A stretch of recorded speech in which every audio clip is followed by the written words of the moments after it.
지금 속력에 관한 문제인데 자전거를 타고 가는데 A에서 B까지 갈 때는 8km 시속으로 갔고 올 때는 이제 시속 6km로 왔는데 이게 7시간 걸렸어요. 왕복 시간이. 그랬을 때 이 거리를 구하라는 얘기예요. 얼마만큼 갔는지. 속력에 대한 개념만 알면 쉽단 말이죠. 속력에 대한 개념. 속력은 뭐예요?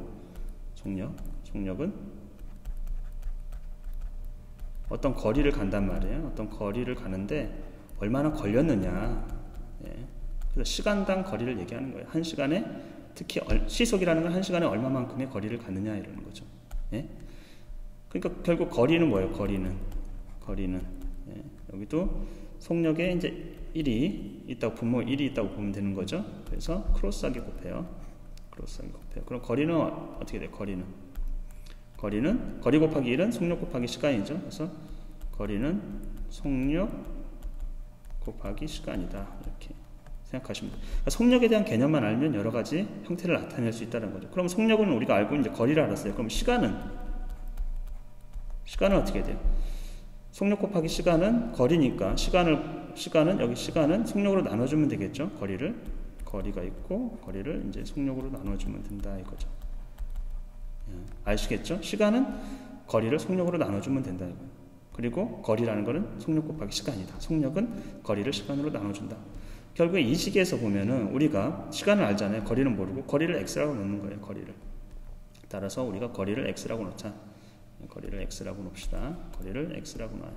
그리고 주어진 거는 시간이 왕복 시간이 7시간이라고 했으니까 속력은 알고 거리는 모른단 말이에요. 그러면 2시간을 더하면 가는 시간하고 오는 시간을 더하면 7시간이 돼야 되잖아요. 결국엔 이제 갈 때의 시간은 어떻게 돼요?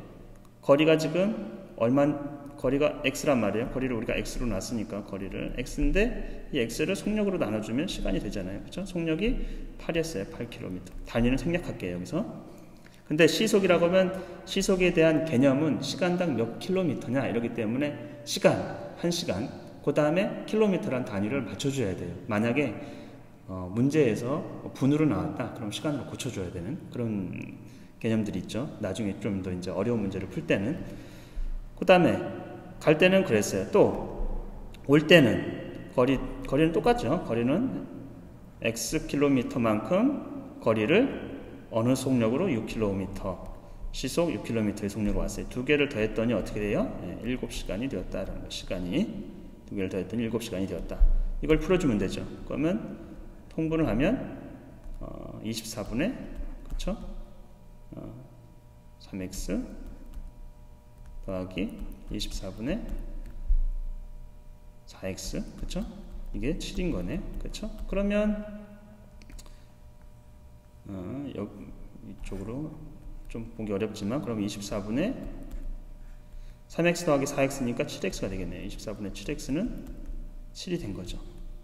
그렇죠? 그러면 7x는 얼마? 7x는 7 곱하기 24 x는 약분되죠. 그러면 x는 24가 되겠네요. x는 24 결국에 x는 뭐예요? 거리죠. x는 24km가 됩니다.